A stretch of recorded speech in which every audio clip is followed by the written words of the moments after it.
Stephen Shields Radio Show.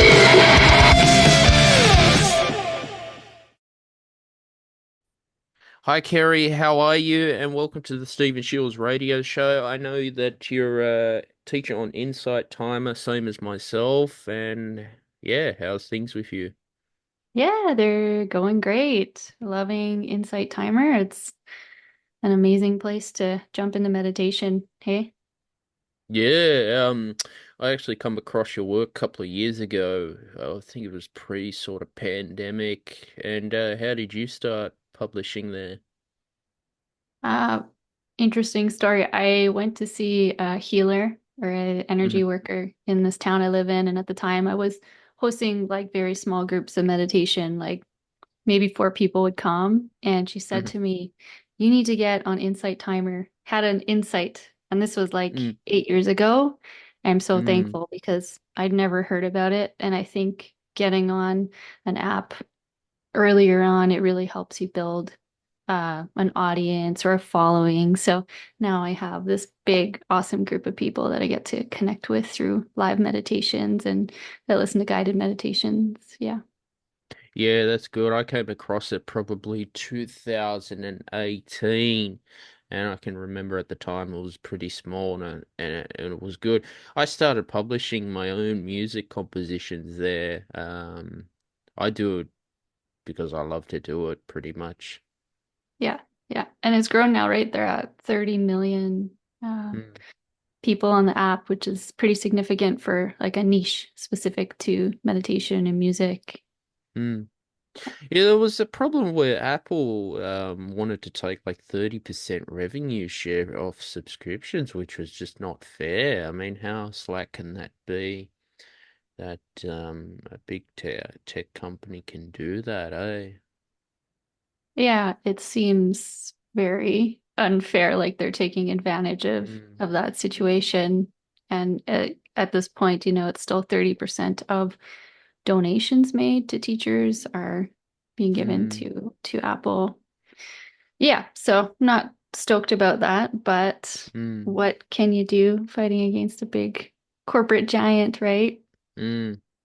Yeah, and Inside Timer were doing workshops before. I don't think that they're doing them anymore. Right. You Yeah, they were doing workshops. Yeah. But you've published a new book, is that correct? Yeah, you're right. Yeah. It came out I think 2 years ago was my publication date, and that was such an awesome journey. Like 4 years of writing and connecting intuitively, channeling for the book, but also sharing my stories and client stories of how intuition can really guide us on our path and give us clarity, when we're getting stuck or we're confused or if our health is just failing all the time, maybe it's not just physical. Maybe there's mental stuff there, trauma from our past. Maybe there's emotional stuff we're holding. And Mm. so that's kind of what the book is about, is just asking our bodies, what's really going on here? What's really the story beyond Mm. the physical? Yeah. Mm. Yeah, no, that's good. And so it took you what 4 years to write, is that correct? Yeah, that's right. Yeah, it's not like I stopped all the work I did, but it was the passion project. I was working on it every day, probably a few hours every day and just pouring, myself into it, pouring, I call it divine consciousness into it, where I just kind of shut up in my mind, which Mm-hmm. meditation is a great tool for that, quieting the mind and just going into receiving mode and seeing what I call it source wants to share, but it's this interconnectedness with the world. We're all connected, at least at the level of energy and beyond Mm. to this level of awareness. So opening to receiving that and then applying on top of that, intelligence, consciousness. And it's funny, in school, I was terrible in, we Mm. call it language arts or English class. And I just wasn't so good with my words. But so I had to do some research on obviously writing and Mm-hmm. apply that to the book. So there's lots of Mm. levels and layers, ergo why it took so long. Yeah.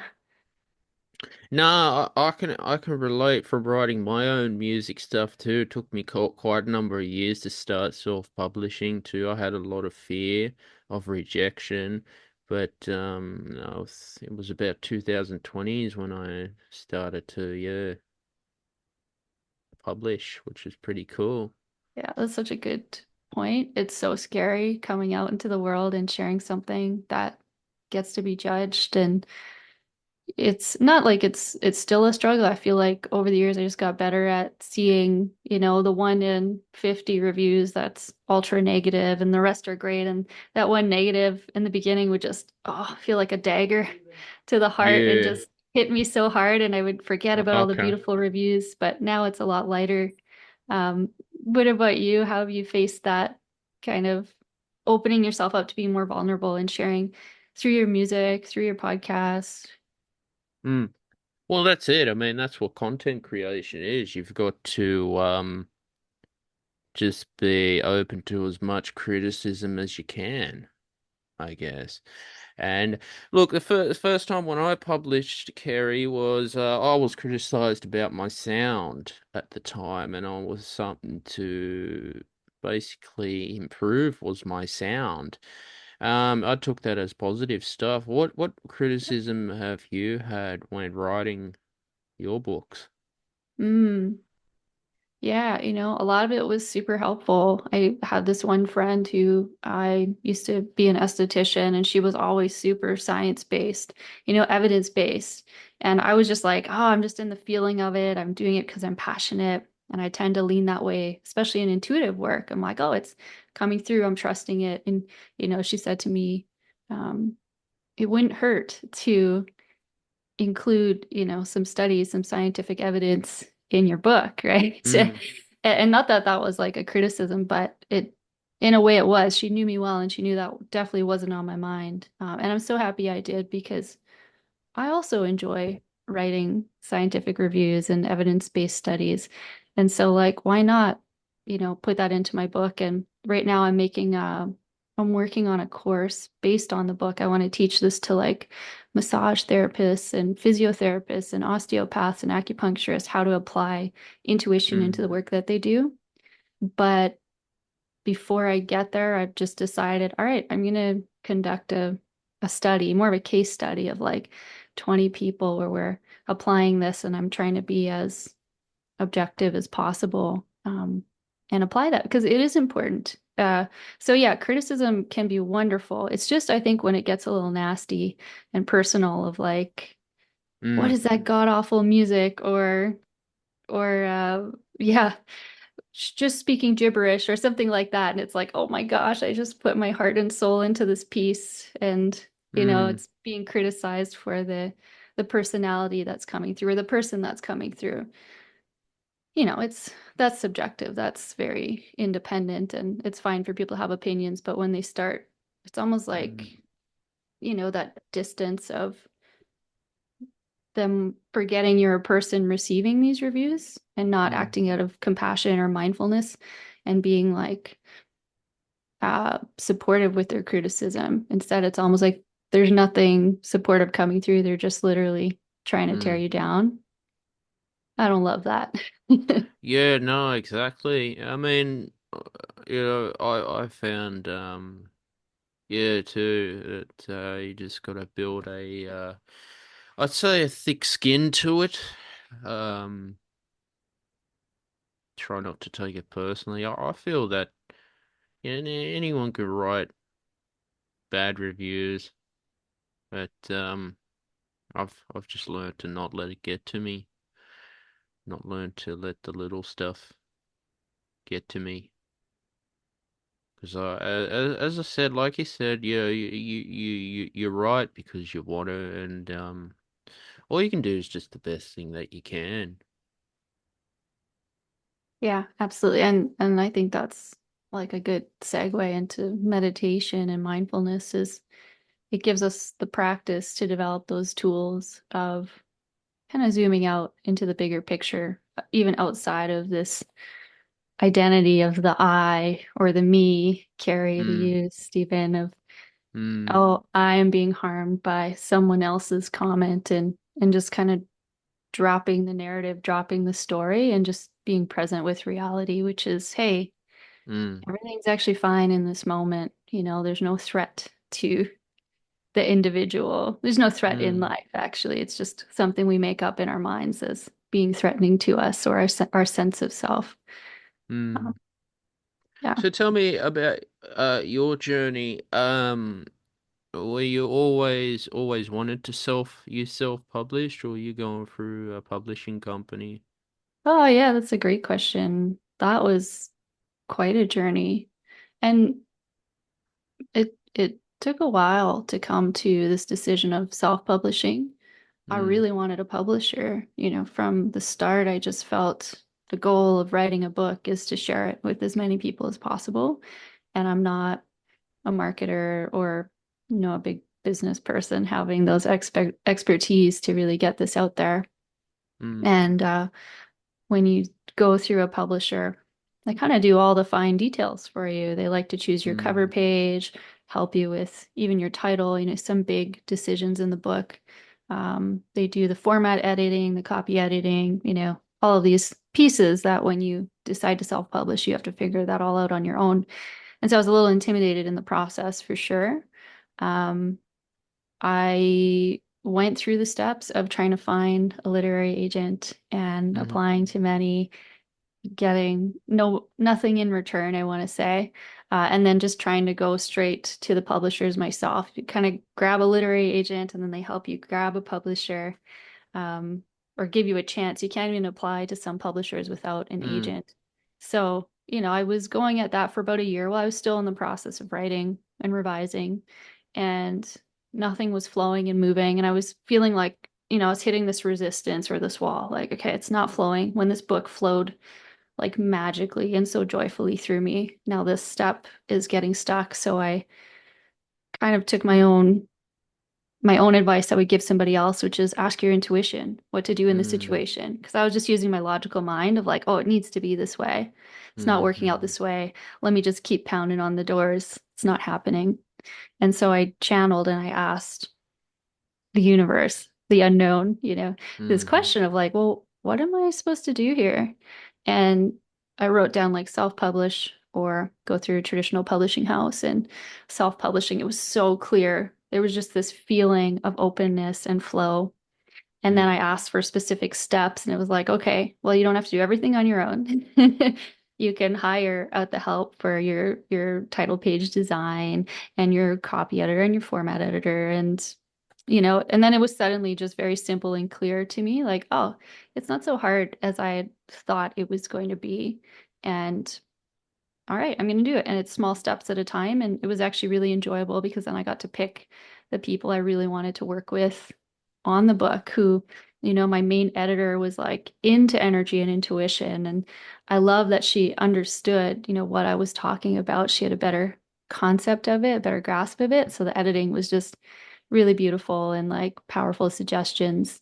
And it flowed. It definitely, took time of accepting that this is the path of self-editing. And now here I am, I have this published book, self-published book. And mm. I do have some sales through like Amazon, through Kindle, which is wonderful. I sell them all in our local bookshops in our town. But in terms of like, Cool. worldwide distribution in many bookstores, I'm not there. I'm just not there as an individual or as a marketer. But if I decide to put time into it and energy into it, I can. And I kind of love that about a book, is we often have this pressure in life of like, if we have a project, we have to complete it right away, when we have this entire lifetime. Mm, I could work on it slowly and work on the sales and the marketing so more people can touch this book over the years. It doesn't have to always be right away in this immediacy, like I'm kind of more in the let's just work with what's flowing right now, what's aligning right now. And if there's a lot of resistance in this, okay, maybe it's not the right path. Maybe there's a different path for us, different than our mind had made out for us. mm. Yeah. Yeah, and what's the book called for everyone listening? Yeah, thanks. It's called Heal Using Intuition and Energy. That's cool. And so Yeah. people can buy it from Amazon. They can. Yeah, that's right. You can get it on Amazon, or if you'd like, you can get just the digital copy on my website. It's healingearththerapy.com. And beside your work, what else are you doing outside of Insight Timer? Yeah, I do one-on-one sessions, every day with people. Mm-hmm. Insight Timer, so awesome because most of my clients are from Insight Timer from all around the world. So I love this like digital, here you are in Australia and I'm in Canada, a day apart, Mm. connecting. Insight Mm. Timer has that magical ability to connect people. And so I do channeled readings and energy healing just over video, and it's pretty powerful. I find just as powerful as in person. I do have some people in person in my town that come here, but most people are around the world. So Mm. that's really fun. Yeah, so what's for the future? What work are you looking at doing going ahead? Yeah. For me, I think that course I told you, that development, I really want to work on that study and hopefully getting that study published somewhere in a journal would be wonderful. Mm-hmm. If I can't get it published, that's okay though. I really just wanted it for evidence of the efficacy of like, there's something more to our body than this 3D level. There's this energy field and it speaks to us. And I Mm. feel like that's a bit of my mission because starting out in this life, I didn't know anything about energy or intuition. It's something that touched me personally, and it's an experience for people to have. You can read about energy and intuition, but that doesn't mean anything. It's something you have to experience, and to experience that, you first have to be open to that possibility that's out there. If not, you're just going to say, "Oh, it's my imagination," or maybe it felt like someone touched you on the shoulder, and you'll just say, oh, it was a muscle twitch, or you Mm. randomly get goosebumps in your room. Nothing has changed, nothing has shifted. It's not cold.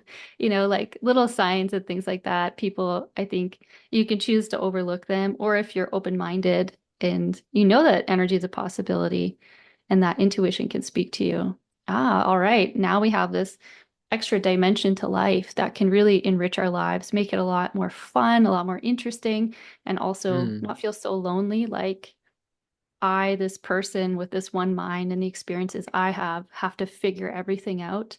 Instead, it can be more through letting go and surrendering, feeling supported by energy, by the universe that all right, there's this force, kind of like Star Wars, the force, it's Mm. there. It's real. Well, I've experienced it as real and something you can develop over time. Like I'm at the point now where I can feel energy, I can see energy, I can hear energy. Sometimes a lot of people are gifted in smells, like literally smells will speak to them through their sensory perceptions, or we call them extrasensory perceptions, but it really is through the body that we have this conduit to connect to energy and intuition. And so, yeah, I feel like that's my mission is just like letting people explore that on their own and developing their own intuition. I really believe every human being's intuitive. It's just about letting go of the thoughts just for a moment because they really overtake our entire life, our entire identity. They take up so much space that if we Mm. can't give our mind rest or a break, we're not going to receive that inherent intuition, that inherent wisdom, that force that's guiding us. Yeah, that's important to give your mind a rest and a break, of course. So much stimulation out there. It's endless. And I feel like, we're working against the current in this of social media and work. Like, how often are we sitting position, arms in front of us, you Mm. know, focused on this screen of some sort of this information that's coming through at us. It's outer information, which is great. We're connecting to the world or world events or other people. But what about this inner information? What about turning inwards and looking inside of Mm. ourselves and seeing, oh, yeah, there's actually an information stream within me trying to share things Mm. with me, but I'm too busy looking outwards and trying Mm. to receive all the information of like world events and yeah. Um, so it's definitely a skill to develop, but it's possible for anybody. Yeah, I mean, speaking about intuition as well, I mean, especially if you're running a business or doing things, it's good to have intuition. Um, Yeah. Yeah, absolutely. I also just started um, business coaching. Well, kind of supporting business entrepreneurs in like health and wellness. And I'm not a traditional coach of like a marketing coach or a strategic or a financial coach. I'm like an mm, intuitive. I don't even love the word coach, in a way, mentor, guide or teacher, helping mm, people connect to that intuition because business is hard. And personally, I found it's like as an entrepreneur, you have these dreams that come in, but then you have these fears that also come in with these dreams, or these like walls or hurdles, constant hurdles we have to overcome of fear in some way. Like fear of failure is a huge one. What if I put this effort in and I get nothing in return? Or even worse, what if I put this effort in and I get slammed, through community or through the media?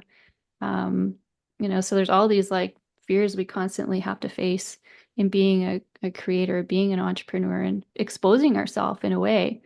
Um, when you have intuition, it's often saying, move towards the fear, because through the fear is where personal growth and development happens.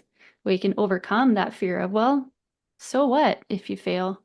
What does that mean about you as a person? Nothing. mm, Just means let's try a different way. And so, what if you get slammed by your community, your social media? What does that say about you as a person? Nothing. It just mm. means that message that you're sharing isn't being met with acceptance and openness. So maybe it's time to take a look at that message that you're sharing and rewire that message. You know what I mean? Yeah, exactly. I mean, it is a journey for everyone. I mean, I did it at my own pace. I was probably more ready back in 2020 than I was when I was younger. I'd say maturity as well. But Yeah. yes, self-doubt used to get me for years. And How are you doing with that now with self-doubt? I just learned to let it go and I just write. And I just know that when I've written my stuff or I've done the best that I can, and yeah, not chasing likes or followers because I was obsessed with YouTube actually for a couple of years and was obsessed with getting the million subscribers and it was all the be all end all for me, and now I've just learned to things are out of my control and all I Mhm. can do is just create the best work that I can. Yeah, and that's where the best work comes out, I find, is when we Mm, free ourselves from those like societal goals and measures of what does mm, abundance mean, right? The million subscribers or the $1 million, mm, and give ourselves the freedom to just create. Like it's mm, it's really fortunate we get to do the work we do. It's artistic in a way, right? It's like, mm, oh, I get to express something from this individual, from my lens that's seen the world in a particular way. And I get mm, to share that with the world. And when you give yourself like full reign, full permission, I find that's when the best work comes out. And, some of my work that to me is my best work is like my mm, least listened to work mm, mm, because it's so niche and it's so specific. But it brings me joy when I listen to that work. And so like I'm happy because I get to receive from that work. Do you know what I mean? I'm like, oh yes, I mm, made this. And so what? There's like 100 listens as opposed to 100,000 listens. Those mm, 100 people got to taste this little bit of magic that I put out into the world. I'm so happy that somebody gets to enjoy it, right? mm. Exactly. I mean, speaking about followers of social media too, I was obsessed with getting Instagram followers of 1 million, but now I look at it, I just, I'm not bothered by it anymore. Yeah, that it's tricky. I still struggle with that too. Like I have a very small following on Instagram, and one of my mentees, she just hit 100,000 followers, and I had this Nice. like, yeah, I had this extreme joyful response, and I was just like so happy for her and so proud of her. But even that extreme response is in a way saying, I really value that over the lesser follower number count. Do you know what I mean? Like it's kind of the same as having like a negative response to a low account is having this high response to a high account following subscriber rate. Like, yeah, it's wonderful and I'm happy for her if that's something that brings her joy, but I don't want to put my joy value on the number of followers, the number of subscribers, but it feels like that indicator, right? Like in school, you get the high marks or the high grades, you Mm, know. As a creator, you get the high follower numbers. It's like feels like a pat on the back. So that's definitely something tricky to release and let go of to just find our own inherent value and not mm, even through our work. Like I see work as just an experience, right? Something we get to experience while we're here. Does it mm, make us a higher value human or a lesser value human based on our output? mm, Or is there something deeper to life? Because that output creates a lot of pressure. And I find that in a lot of people, and even myself, I've gone into extreme burnout of valuing my worth based on my output or my productivity level. And that ends in the gutter. That doesn't really end in a good place because it's never ending. It's like the hedonic treadmill, like you're just mm, continuously wanting more. Even if you hit that 1 million subscribers, next goal is going to be, I want 5 million. You have the high, the temporary high, and then it starts to go down. And okay, I need more growth. I need more growth. My mm, worth is inherently valued on my growth as opposed to maybe I'm already worthy, mm, mm, worthy of love, loving myself as I am in this moment and not needing to do anything to prove to myself or prove to others that I'm worthy. mm. Exactly. You got Yeah. some good points, Carrie. Um, Hopefully your book does well in the future as well. Yeah, thanks, Stephen. And are you got any more work that you'll be publishing on Insight Timer? Oh yeah, constantly publishing lots of new things. Feeling called to probably do some courses on Reiki. I've done energy healing, but Reiki is like a bit more of a specific sect of energy healing. And then just today, well, I kind of go with the flow. There's this book Mm-hmm. called The Surrender Experiment by Michael Signer, who wrote The Untethered Soul, Mm-hmm. and just talks about his life and the surrender experiment. And he just goes with the flow. If people ask him to do something, he takes that as like a sign. If we're Mm, all connected in the universe and the universe is asking me to do something, or someone is asking me to do something, or Steven's asking me to come on his podcast, hey, mm, mm, I'm taking that as a sign. Let's go there. Let's go mm, with the flow instead of against the flow, and constantly fighting for things. If we surrender and allow and just go with it. And so today somebody asked me, or they said, oh, I'd hoped you had a course on dreams and dream mm, interpretation. And that's something I'm very passionate about. And I love to do. So that'll be one of the next courses is dream interpretation. And mm, another course I have written that I'm going to record soon is called the Sixth Sense for Business Development or Business Decisions, something along those lines. What we mm, just talked about, that everybody has intuition, and with our business, it's absolutely a place we can apply intuition. Yeah. mm. Yeah, no, that sounds really great as well, Carrie, and it was amazing to have you on the podcast as well. Thanks, Um, Stephen. Also too, I publish on Medium. Have you thought about blogging on Medium? No, I haven't even heard of it. It's I'll have to check it like a out. blog site, and people you reach so much for I think followers, you get monetize your blog. I've written some music articles on blog on Medium as well. But yeah. Cool. I will definitely check it out. Thank you. So Carrie, thanks for coming on the show. Where can people find you on social media and where are you out there? Yeah, you betcha. So definitely, Insight Timer. Anybody doesn't have that app, get that app. It's amazing. It's Hmm. free. I have over 200 guided meditations and talks on there, and I'm doing lives weekly that are free events. Hmm. Um, and then other than that, Instagram or Facebook, you can find me under Healing Earth Therapy. Hmm. Awesome. Yeah. All right. Thanks, Carrie. Thanks, Steven.